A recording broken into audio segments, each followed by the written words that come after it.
సౌందర్య లహరి రచన ఆదిశంకరాచార్యులు చదువుతుంది శృతి. ముందుగా శృతిలలి ఛానల్లోకి అందరికీ స్వాగతం. ఈరోజు వీడియోలో మనం సౌందర్య లహరి 20వ భాగం గురించి తెలుసుకుందాం.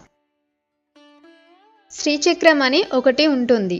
అందులో ఎప్పుడూ అమ్మవారు శక్తి స్వరూపంగా తిరుగుతూ ఉంటుంది. ఆ శ్రీచక్రాన్ని పృథ్వీలోనే వేయాలి, ఇంకెక్కడా వేయకూడదు. కంచి పృథ్వీ క్షేత్రం. కంచిలో కామాక్షి అమ్మవారు ఉన్నారు. అక్కడున్న అమ్మవారు మహాశక్తిమంతురాలు. ఆ అమ్మవారిలో ఉన్న శక్తిని తట్టుకోగలిగిన శక్తి మన ఉపాధికి లేదు. ఈ ఉపాధి దేని చేత ఆకర్షించబడి దైవీ శక్తిని ఆకర్షించుకోగలదో దాన్ని మనం వదిలేసుకున్నాం. అందువలన అమ్మవారికి ఎదురుగుండా వెడితే అమ్మవారి శక్తిని తట్టుకోలేకపోతున్నాం. కామాక్షి అమ్మవారి విగ్రహ ప్రతిష్ఠ చేసినప్పుడు అప్పటికి ప్రజల్లో ఉన్న శక్తిని దృష్టిలో పెట్టుకొని ప్రతిష్ఠ చేశారు. కానీ రాను రాను రోజులు వెళ్ళిపోతున్న కొద్దీ ప్రజలు భ్రష్టులైపోతున్న కారణం చేత, పాపం చేత కలియుగంలో అమ్మవారి శక్తిని ప్రజలు తట్టుకోలేని స్థితి వచ్చింది. అప్పుడు శంకర్లు ఈ జాతికి గొప్ప ప్రయోజనం ఒకదాన్ని చేశారు. మనుషులు అమ్మవారి ఎంత శక్తిని మాత్రమే తట్టుకోగలరో అంత శక్తిని అమ్మవారిలో ఉంచి అధికంగా ఉన్న శక్తిని అమ్మవారి నుంచి విడదీసేశారు. అలా విడదీయగలిగిన శక్తి శంకరాచార్యుల వారికి ఉంది. కామాక్షి అమ్మవారిలో ఉన్న అధిక శక్తిని తీసి శ్రీచక్రంలో పెట్టారు. అప్పుడు అమ్మవారిలో అధికంగా ఉన్న శక్తి శ్రీచక్రంలోకి వెళ్ళింది. దాన్ని పృథ్వీ మీద వేశారు. అఖిలాండేశ్వరి అమ్మవారు. జంబుకేశ్వరంలోని అమ్మవారికి అఖిలాండేశ్వరి అని పేరు. అఖిలాండేశ్వరి అమ్మవారిలో ఉన్న అపారమైన శక్తిని తీయవలసి వచ్చింది. శ్రీచక్ర ప్రతిష్ఠ చెయ్యాలంటే దాన్ని పృథ్వీ మీద చేయాలి తప్ప ఇతర భూతాలలో చేయకూడదు. అందుకని పృథ్వీ, ఆపస్తేజ, వాయురాకాశాలున్న వాటిలో శ్రీచక్ర ప్రతిష్ఠ జరగదు. అందుకని పృథ్వీలో వేయవలసి వచ్చింది. శంకర్లు మహోత్కృష్టమైన ప్రయోగం ఒకటి చేశారు. అమ్మవారి తాటంకాలను వజ్రాలతో చేయించి అమ్మవారిలో ఉన్న శక్తిని తాటంకాలలోకి తీసుకున్నారు. ఇప్పుడు ఈ తాటంకాలను పట్టుకు వెళ్ళి మళ్ళా అమ్మవారికి తగిలించారు. ఆ తాటంకాలలో శ్రీచక్రాలు వేసేశారు. ఆ శ్రీచక్రాలలో శక్తిని పెట్టేశారు. ఆ శ్రీచక్రాలు ఇప్పటికీ అప్పుడప్పుడు కొంచెం మసకబారుతాయి. అప్పుడు ఆ తాటంకాలను అమ్మవారి చెవి నుండి తీసి అందాక తాత్కాలిక తాటంకాలను పెడతారు. జంబుకేశ్వరంలో అది ఒక్క పెద్ద క్రతువు. దాన్ని తమిళనాడులో తిరువానాకోయిల్ అంటుంటారు. స్వర్ణకారుల కుటుంబం ఒకటి తంజావూరులోనో కోయంబత్తూరులోనో ఉంది. ఆ కుటుంబంలోని వారు దీక్ష తీసుకొని వాటికి స్థానపడతారు. ఒక్క కంచిపీఠం వారికే పరంపరానుగతంగా దాని మీద అధికారం. కంచిపీఠానికి పీఠాధిపతులుగా ఎవరు ఉంటే వారు దీక్ష తీసుకొని బ్రహ్మాండమైన హోమం చేసి మళ్ళా ఈ స్థాన పట్టిన శ్రీచక్రాలకు మంత్రపూర్వమైన క్రతువు చేసి అప్పుడు వాటిని తీసుకువెళ్లి తాటంకాలుగా అమ్మవారి చెవులకు అలంకారం చేస్తారు. అందుచేత జంబుకేశ్వరంలో అఖిలాండేశ్వరి అమ్మవారిని శ్రీచక్ర తాటంకాలతో చూడవచ్చు. జంబుకేశ్వరంలోని దేవాలయాన్ని ఏనుగులు లోపలికి వెళ్లకుండా కట్టారు. అదొక విచిత్రం. పూర్వం అక్కడ నేరేడు తోటలు ఉండేవి. అక్కడికి ఏనుగులు విపరీతంగా వచ్చేవి. అస్తమాను గుడి లోపలికి వెళ్ళిపోయేవి. జంబుకేశ్వరంలో ఉన్నది జలలింగం. పరమశివలింగం దగ్గర ఎప్పుడూ నీరు ఊరుతూ ఉంటుంది. అది ఎక్కడి నుంచి వస్తుందో తెలియదు. దాన్ని ఎవరి మీద చల్లరు. ఆ నీరు తీసి పెరట్లో పోసేస్తూ ఉంటారు. ఇప్పటికీ అక్కడ ఒక అల్లనేరేడు చెట్టు ఉంది. ఏనుగు గుడి లోపలికి వెళ్ళడానికి వీలు లేకుండా గుడి ప్రాకారాలన్నీ కట్టబడ్డాయి. ఏనుగులు గుడి లోపలికి వెళ్ళలేవు. ఆ గుడిని అంత చిత్రంగా కట్టారు. జంబుకేశ్వర దేవాలయం గురించి వింటే మీరు ఆశ్చర్యపోతారు. అది అంత గొప్ప దేవాలయం. ఇప్పటికీ మధ్యాహ్నమైతే జలలింగానికి మహా నైవేద్యం పెట్టవలసి వస్తే అమ్మవారి గుడిలోకి వెళ్లే అర్చకులు పంచె కట్టుకొని వెళ్ళడానికి సాహసం సరిపోదు. పట్టు పంచెల చీరలు కట్టుకొని అమ్మవారిలా పెద్ద బొట్లు పెట్టుకొని తీసుకువెళ్లి అమ్మవారికి మహా నైవేద్యం పెడతారు. అంత శక్తితో కూడిన తాటంకాలతో అమ్మవారు అక్కడ వెలిగిపోతూ ఉంటుంది. శ్రీరంగం, జంబుకేశ్వరం రెండు పక్కపక్కనే ఉన్నాయి. అవి గొప్ప పుణ్యక్షేత్రాలు. శ్రీరంగం గొప్ప గుడి. మహావిష్ణువు అక్కడ శ్రీరంగనాథుడిగా ఉంటారు. ఆయన చూస్తే కడుపు నిండిపోతుంది. శ్రీరంగం శ్రీరంగమే, జంబుకేశ్వరం జంబుకేశ్వరమే. తిరుచికి చాలా దగ్గర. శ్రీరంగం జంబుకేశ్వరం ఈ 2 క్షేత్రాలను ప్రతివారు దర్శించి తీరాలి. అఖిలాండేశ్వరి అమ్మవారిని ఆదిశంకరులు వేసిన తాటంకాలతో ఇప్పటికీ చూడవచ్చు. శంకర్లు పెట్టిన వజ్ర తాటంకాలు, శ్రీచక్ర తాటంకాలు ఇప్పటికీ అలా వేలాడుతూ దర్శనమిస్తాయి. ఆ తల్లి తాటంకాల గురించి విన్నా చదివినా అమ్మవారు పొంగిపోయి 5వతనాన్ని కాపాడుతుంది. శ్లోకం 43. ధునోతుధ్వాంతం నస్తులిత దళితేంది వరవనం ఘనస్నిగ్ధ శ్లక్షణం చికుర నికురుంబం తవ శివే యదీయం సౌరభ్యం సహజము ఫలబ్దుం సుమనసో వసంత్యస్మిన్ మన్యే బలమదన వాటీ విటపినాం. స్త్రీ స్వరూపంగా దేవతారాధనం చేసినప్పుడు కేశాదిపాద పర్యంతం చేస్తారని మనం గతంలో చెప్పుకున్నాం. అంటే అమ్మవారి తలను ముందు దర్శనం చేసి అక్కడి నుంచి కిందికి వచ్చి పాదాల వరకు దర్శనం చెయ్యాలి. అది ఉపాసనా విధానం. మీకు వెంటనే ఒక అనుమానం వస్తుంది. వ్యాసుడు లలిత సహస్రనామ స్తోత్రం ఇచ్చాడు. అక్కడ ఆయన అమ్మవారిని శిరస్సును మొదలుకొని పాదాల వరకే వర్ణించాడు. కానీ మొట్టమొదట ఉజ్జద్భాను సహస్రాభ చతుర్బాహు సమన్విత అంటూ బాహువులను చెప్పారు, కానీ తలను చెప్పలేదు. బాహువులను చెప్పి ఊరుకోలేదు. రాగస్వరూపాషాఢ్య క్రోధాకారాంకుశోజ్వల మనోరూపేక్షు కోదండ పంచతన్మాత్ర సాయక నిచారుణ ప్రభాపూరమజ్జత్ బ్రహ్మాండ మండల అని చెంపకాశోక పున్నాగ సౌగంధి కలసత్కచ అన్నారు. ముందు చేతులు చెప్పి చేతుల్లో ఉన్న ఆయుధాలు చెప్పి ఆ తర్వాత వచ్చిన కాంతిని చెప్పి అప్పుడు తల చెప్పారు. అలా తల గురించి చెప్పేటప్పుడు చేతులు చెప్పి తల చెప్పడమేమిటి? ఉపాసనా విధానంలో మనము కేశాది పాద పర్యంతం చెయ్యాలని అంటున్నాం. అలా చెప్పవలసి వచ్చినప్పుడు ముందు తల చెప్పకుండా బాహువులు చెప్తున్నారు. శంకర్లు కూడా సౌందర్యలహరిలో ధునోతుధ్వాంతం నస్తులిత దళితేంది వరవనం అన్నారు. ఇలా మార్చి చెప్పడం వెనకాతల ఏదైనా రహస్యం ఉందా, లేకపోతే మామూలుగా చెప్పడం జరిగిందా? వ్యాస భగవానుడంతటి మహాపురుషుడు ఏదో లేకుండా అది చెయ్యరు, కానీ ఆ విషయం ప్రస్తావన చెయ్యరు. చెయ్యకుండా అలా చెప్పారు. ఎందుకలా చెప్పడం? మీరు ఎవరినో ఒకరిని అడిగి దానికి సంబంధించిన రహస్యాలను తెలుసుకోవాలని దాన్ని అలా నిక్షిప్తం చేశారు. అందులో మీకు అమ్మవారి దర్శనం జరగాలంటే మీరు మొట్టమొదట చేయవలసింది అమ్మవారి చేతుల్లో ఉండే ఆయుధాలను చూడాలి. ముందు అమ్మవారి దర్శనం కోసం మీ మనస్సు నిలబడాలంటే మనసు లోపల ఉన్న అపారమైన రాగద్వేషాలు, క్రోధం ఈ 2 తగ్గాలి. రాగం, ద్వేషం ఈ 2 ఒకే భావన. ఒక వస్తువును చూసినప్పుడు మీకు అపారమైన ప్రేమ కలిగిందంటే అది రాగం. ఆ వస్తువు పట్ల ద్వేషం కలిగిందంటే 2 ఒకదానికొకటి వ్యతిరిక్తాలు. అది ద్వేషం. ద్వేషాన్ని దేనితో చెప్పారు? క్రోధకారాంకుశోజ్వల. ఏనుగు కుంభస్థలం మీద అంకుశం ఎలా పొడుస్తూ ఉంటుందో అలా మీ క్రోధం మిమ్మల్ని పొడిచేస్తూ ఉంటుంది. అది మిమ్మల్ని ప్రశాంతంగా ఉండనివ్వదు. మనస్సుని తూట్లు పొడిచేసి మీరు ఎవరి మీద శత్రుత్వం పెట్టుకొని ఎవరి మీద క్రోధంతో ఉన్నారో ఆ వ్యక్తి మీ ఎదుట ఉండడు. కానీ మీరు లోపల వాడిని తలుచుకొని ఆ క్రోధంతో రగిలిపోతూ ఉంటారు. ఆ రగిలిపోవడంలో మీ ఉపాసన భ్రష్టుపడుతుంది. మీరు మంచి విషయాలు మర్చిపోతారు. ఉద్వేగానికి లోనవుతారు. తీవ్రంగా ఊపిరి తీస్తారు. ఆ ఊపిరులు తీయడంలో అమ్మవారికి మరాళీ మందగమన, మహాలావణ్య శేవదిహ అని పేర్లు. పరమేశ్వరుడు ఆయుర్దాయాన్ని ఊపిర్ల లెక్కలో ఇస్తాడు. ఇన్ని ఊపిర్లు అని ఉంటాయి. మీరు ఎప్పుడైతే క్రోధానికి లోనయ్యారో ఆ ఆవేశంలో ఎక్కువ ఊపిర్లు తీస్తారు. చురుకుగా ఊపిర్లు తీయడంలో మీ జీవితాన్ని మీరే తగ్గించేసుకుంటారు. అందుకని ఇప్పుడు అమ్మ ఆ క్రోధాన్ని మార్చాలి. మీరు అమ్మవారి ఆయుధాల వంక చూసినట్లయితే మీకు ఈ కోపం ఎక్కడి నుంచి వస్తుందని, కోపం మీది కోపం, రాగద్వేషాల మీద ద్వేషం ఏర్పడి ఇదంతా మనస్సు ఆడుతున్న నాటకమని తెలుసుకోగలుగుతారు. కోపం ఉండకూడదని అనుకుంటారు, ప్రశాంతత ఉండాలని అనుకుంటారు. ఇప్పుడు అది తెలుసుకోవడంలో మీరెక్కడికి వెళ్ళారు? మనోరూపేక్షు కోదండ. ఇప్పుడు ఆ మనస్సు దేని మీద ఆధారపడింది?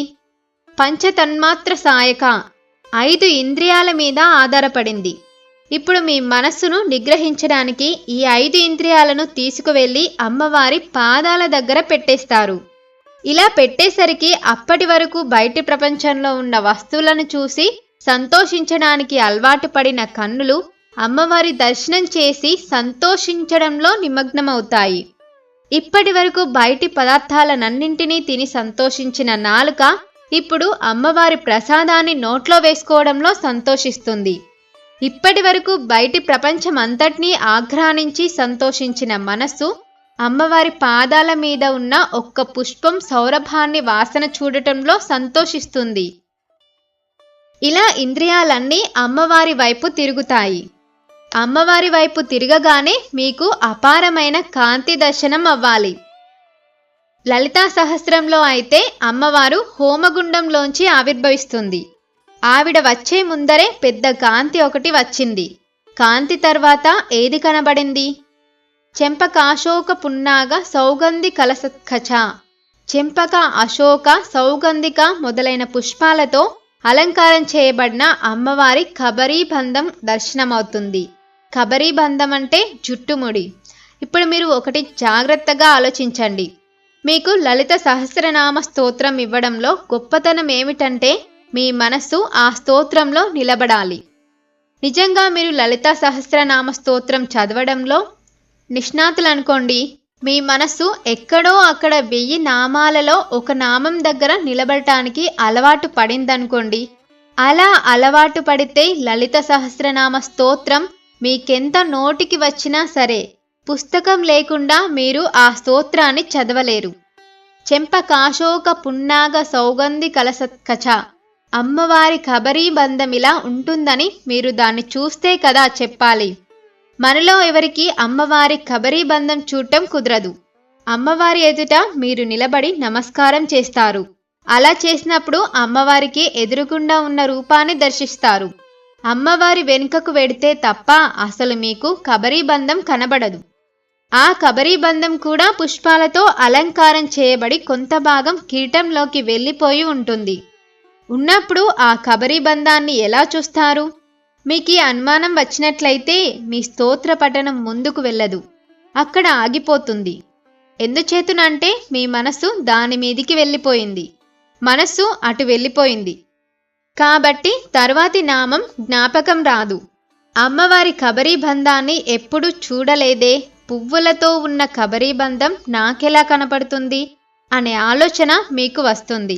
మీరు చూడ్డానికి అవకాశం లేని విషయాన్ని వ్యాసుల వారు ముందుగా ఎత్తుకున్నారు. అక్కడే రహస్యమంతా ఉంది. అమ్మవారి కబరీబంధం నీ కంటితో చూసేది కాదు. విగ్రహమైనా సరే వెనక్కి వెడితే కబరీబంధం కనబడుతుంది, కానీ మనల్ని విగ్రహం వెనక్కు వెళ్ళనియరు. అందుకే దర్పణ దర్శనం అని ఒకటి చేస్తూ ఉంటారు. దాన్ని పక్కన పెట్టినట్లయితే అమ్మవారి కబరీబంధ దర్శనాన్ని ధ్యానం చేత మాత్రమే అనుభవించాలి. ఆ నామం బాహ్యమందు దర్శనీయం కాదు. ఆ దర్శనం కేవలం ధ్యానం వల్లనే అవుతుంది. ఒక స్త్రీ కేశపాశాన్ని చూస్తే పురుషుడికి వ్యామోహం కలుగుతుంది. అమ్మవారి కేశపాశాలతో కూడిన కబరీబంధాన్ని చూస్తే ఏం కలగాలి? మరి కబరీబంధం మీద ఎందుకంత దృష్టి పెట్టి ఆ నామాన్ని మొట్టమొదటే ఎందుకు దర్శనం చేయించినట్టు? అంటే ముందు మీలో ఉన్న రాగద్వేషాలను, క్రోధాన్ని, ఇంద్రియాలను, మీ మనస్సును తిప్పి అమ్మవారి పాదాల దగ్గర పెడితే తప్ప, భక్తితో నిలబడితే తప్ప మీకసలు కబరీబంధ దర్శనం అవదు. కబరీబంధ దర్శనం అవనంతకాలం మీకు అజ్ఞానం పోనట్టే. అజ్ఞానం పోనప్పుడు లలిత సహస్రనామ స్తోత్రంలో మిగిలినవి చదివినా అమ్మవారు మీకు దర్శనం కానట్టేనని భావించవలసి ఉంటుంది. ఈ రహస్యాన్ని శంకరాచార్యుల వారు సౌందర్య లహరిలో విప్పారు. ఇది శంకర్ల ప్రజ్ఞ అంటే. వ్యాసుల వారు లలిత సహస్రంలో ఇచ్చిన ఆ నామంలో ఉన్న కుంభనమైన రహస్యాన్ని పుణికిపుచ్చుకొని శంకర్లు సౌందర్య లహరిలో ఘునోతుధ్వాంతం అన్నారు. ఇది చాలా అద్భుతమైన శ్లోకం. ఈ శ్లోకాన్ని మీరు ప్రతిరోజు ఒకసారి జ్ఞాపకం చేసుకొని శంకరాచార్యుల వారు చెప్పిన శ్లోకార్థాన్ని లోపల మానసికంగా మననం చేస్తే దాని ప్రభావం చేత మీకు తెలియకుండానే మీ అజ్ఞానపు చీకట్లు విచ్చిపోతాయి. వ్యాసులు చెంపకాశోక పున్నాగ సౌగంధి కలసత్కచ అని వదిలేశారు. కాని శంకర్లు మొట్టమొదటే ప్రయోగించేశారు. శంకర్లు అన్నారు, ధునోతు ధ్వాంతం నహ. జగత్తు మీద ఆయనకు ఉన్న కృప చూడండి. శంకర్లు రాశీభూతమైన జ్ఞానస్వరూపులు. అందున శంకర్లు నడిచి వచ్చిన అమ్మవారి స్వరూపం. ఎందుకని? పార్వతీ పరమేశ్వరులలో పరమశివుడు నిర్గుణ బ్రహ్మమై ఉన్నప్పుడు ఆయన అసలు కదలడు. అమ్మవారితో కలిసి అమ్మవారు కదలిక తీసుకువస్తే కదులుతాడు. కదులుతున్న శంకర్లంటే అది పార్వతీ పరమేశ్వరులిద్దరూ కూడిన స్వరూపం. అటువంటి శంకర్లకు అజ్ఞానం ఉండదు. కానీ ఆయన మా అజ్ఞానమనే చీకటిని తొలగగొట్టేయి అమ్మా అని అన్నారు. ఎలా తొలగొట్టాలి? నల్ల కల్వల తండాన్ని ఒకదాన్ని ఊహించమన్నారు. ఒక సరోవరాన్ని ఊహించండి. ఆ సరోవరమంతా అరవేసిన నల్ల కల్వలతో నిండిపోయి ఉన్నదనుకోండి. ఆ నల్లటి కల్వలను చూసేటప్పటికీ మీ కంటికి చక్కటి చల్లదనం కలుగుతుంది. నల్ల కల్వకు ఉన్న శక్తి అటువంటిది. అప్పటి వరకు మీ కన్ను రాగద్వేషాలకు అలవాటు పడిపోయింది. ఒకసారి ప్రీతికి, ఒకసారి అప్రీతికి మీ కన్ను అలవాటు పడింది. ఇప్పుడు మీ కన్ను అమ్మవారి జుట్టును చూసింది. ఆ జుట్టు పెద్ద నల్ల కల్వల తండంలా ఉంటుంది. అన్నీ నల్ల కల్వలు విరబూసేస్తే ఎలా ఉంటుందో అలా ఉందమ్మా నీ జుట్టు. అటువంటి జుట్టును నేను చూస్తున్నాను అన్నారు. అయితే జుట్టు అనేటప్పటికీ మీకొక అనుమానం వస్తుంది. అమ్మవారు చాలా పెద్ద అమ్మ కదా. అమ్మల గన్నయమ్మ, ముగ్గురమ్మల మూల పుటమ్మ, చాలా బెద్దమ్మ, సురారులమ్మ, కడుపారడి ఇచ్చినయమ్మ, దన్నులో నమ్ముల వేల్పుటమ్మల మనమ్ముల నుండెడి అమ్మ, దుర్గా మాయమ్మ, కృపాబ్ది ఇచ్చుత మహత్వ కవిత్వ పటుత్వ సంపదల్ అని కదా పోతనగారు అన్నారు. వ్యాస భగవానుడు లలిత సహస్రనామ స్తోత్రంలో అమ్మవారిని పూర్వజ అని పిలిచాడు. అమ్మ నువ్వు అన్నింటికన్నా ముందు పుట్టిన దానివి అన్నారు. మరి అమ్మ అంత పెద్దది కాబట్టి అమ్మ జుట్టు ఈ పాటికి తెల్లబడిపోయి ఉండాలి కదా అని మనకు అనుమానం వస్తుంది. ఎందుకనంటే మనం ఏది ఆలోచించినా ఇంతకు పూర్వం మన మనస్సుకి ఉండే అనుభవంతోనే ఆలోచిస్తాం. నమ్మితి నా మనంబున సనాతనులైన ఉమామహేశ్వరులన్ అని కదా రుక్మిణీదేవి అంటుంది. అంత సనాతనులైన ఉమామహేశ్వరులలో ఇప్పుడు అమ్మవారి జుట్టు నల్లగా ఉంటుందా? పండు ముత్తైదువులా తెల్లగా అయిపోవాలి. కానీ ఇక్కడ శంకరాచార్యుల వారు అమ్మవారి జుట్టు నల్ల కలువల తండంలా నల్లగా ఉంటుందని అంటున్నారు. అలా ఎలా ఉంటుందని మీ మనస్సు వెంటనే ప్రశ్న వేయాలి. ఈ ప్రశ్న వేసిందంటే మీ మనస్సు అందులో నిలబడుతున్నదని గుర్తు. అలా నిలబెట్టడానికి శంకర్లు ఎంత ప్రయత్నం చేస్తున్నారో చూడండి. ఈ శ్లోకాన్ని కేవలం ధ్యానం చేతనే మీరు అనుభవించాలి తప్ప దీన్ని వివరించడం చాలా కష్టం. మీరు ఎంత ధ్యానం చేస్తే అంత అజ్ఞానాన్ని అమ్మవారు తీసేస్తుంది. అందుకని మీ చేత ఎక్కువ ధ్యానం చేయించడం కోసమని ఆ నామం అలా వచ్చింది. ధునోతు ధ్వాంతం నస్తులిత దళితేంది వరవనం. అమ్మ నీ జుట్టు నల్ల కలువల తండం లాంటిదన్నారు. అమ్మవారు సాక్షాత్తు పరాశక్తి స్వరూపం. ఆ తల్లి మనలా కాలగతికి లొంగిపోయే స్వభావం ఉన్నది కాదు. అందుకే ఆవిడ తాటంక యుగలి భూత తపనోడు పమండల సూర్యచంద్రులిద్దరినీ చెవులకు ఆభరణాలుగా ధరిస్తుంది. సూర్యచంద్రులిద్దరూ అమ్మవారి చెవులకు ఆభరణాలైతే మనమందరం దేనివల్ల పడిపోతున్నాం? సూర్యుడు ఉదయించి సూర్యుడు అస్తమిస్తుంటే కాలం అయిపోతూ ఉంటుంది. రోజులు గడిచిపోతూ ఉంటాయి. సూర్యుడు ఉదయించాడు, సూర్యుడు అస్తమించాడు అని మనం సంతోషపడిపోతూ ఉంటాం. కానీ సూర్యోదయ సూర్యాస్తమయాల ద్వారా పరమాత్మ మన ఆయుర్దాయాన్ని తినేస్తాడు. అప్పుడు మన శరీరాలు పడిపోతాయి. కానీ ఆ సూర్యచంద్రులిద్దరూ అమ్మవారికి ఆభరణాలుగా ఉన్నారు. అమ్మ పూర్వజే కావచ్చు, కానీ ఆవిడ కన్యాకుమారి కూడా. అందరిలోనూ బాలస్వరూపం ఆవిడే, అందరిలోకి వృద్ధురాలు ఆవిడే. స్వరూపంలా కనబడుతుంది కానీ తల్లి కాలగతికి లొంగింది కాదు. ఆవిడ కాలాతీతురాలు. కాలమే ఆవిడ చేత శాసించబడుతుంది. అటువంటప్పుడు ఇంకా కాల పరీక్షకు లోనై ఆవిడ జుట్టు ఎందుకు తెల్లబడుతుంది? అందుకనే తెల్లబడదు. తెల్లబడదు కనుక ధునోతుధ్వాంతం నస్తులిత దళితేంది వరవనం. మొదటి ఉపమానం అమ్మవారి చుట్టూ నల్ల కల్వల తండంలా ఉందన్నారు. రెండవ చరణంలోకి వచ్చేటప్పటికి మొట్టమొదట ఘన అనే పదాన్ని ఉపయోగించారు. ఘన అన్న మాటను కృష్ణ పరమాత్మకు వాడతారు. కృష్ణ పరమాత్మను ఘనశ్యాముడు అంటారు. ఘన అంటే నల్లని మబ్బు. నల్లటి మబ్బు ఒక్కటి మాత్రమే కురుస్తుంది. కురియని మబ్బు వలన ప్రయోజనం లేదు. తెల్ల మబ్బు వలన లోకానికి ఉపయోగం లేదు. తెల్ల మబ్బు వస్తుంది, వెళ్ళిపోతుంది తప్ప వర్షించదు. నల్ల మబ్బు ఆశలు రేపుతుంది. సమస్త జీవికోటి ఒక్క మేఘాల వలన మాత్రమే బ్రతుకుతుంది. మేఘం వచ్చి వర్షించినట్లయితే అందరి దాహార్తి తీరుతుంది. పంటలు పండుతాయి. సంధ్యావందనం చేసుకోవాలన్నా నీళ్లు ఉండాలి. నీరు లేని రోజున ధర్మం కూడా లుప్తమైపోతుంది. అందుకని అన్నింటికీ అవసరమైన నీటిని కురిపించగలిగిన నల్లని మేఘం ఎలా ఉంటుందో అమ్మవారి చుట్టూ అలా ఉంటుంది. ఘన అన్న శబ్దం వాడడంలో ఉన్న గొప్ప రహస్యమేమిటి? మేఘాన్ని మీరెవ్వరూ పిలవరు. లోకానికంతటికీ తాపం పెరిగిపోతుంది. తాపం ఎందుకు పెరుగుతుంది? శంకరాచార్యుల వారు ఈ రహస్యాన్ని శివానంద లహరిలో చెప్తారు. ఇది ఇవాల్టి సౌందర్యలహరి 20వ భాగం. చాలా బాగుంది కదా, మీకు నచ్చింది అనుకుంటున్నాను. దీనిలో ఉన్న తాత్పర్యాన్ని మనం నిజంగా అర్థం చేసుకోగలిగితే మాత్రం మనలో ఉన్న అజ్ఞానాన్ని మొత్తం తీసేయచ్చు. మనం